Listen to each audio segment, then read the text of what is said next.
আসসালামু আলাইকুম দর্শক, আমার কাকা বেগুন চাষ করে মাশাআল্লাহ এবার সফলতা অর্জন করেছেন। এই যে দেখতেছেন, কোন জাতের বেগুন কাকা?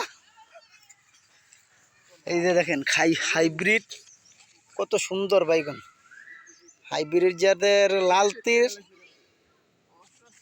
ফলন করেছেন আমার কাকা, অনেক সুন্দর। ইনশাল্লাহ আমরা আগামী দিন ফিকাবে ভরে এগুলা চালান করব নিমসার বাজারে।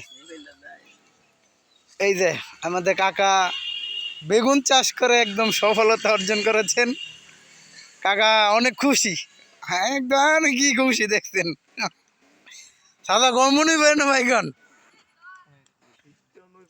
মন্দ প্রায় 5-10 মন নইবই। মাশাআল্লাহ মাশাআল্লাহ মাশাআল্লাহ। সবাই শুধু এখন থেকে শুধু বেগুন চাষ করবেন, আর কিছু না, শুধু বেগুন।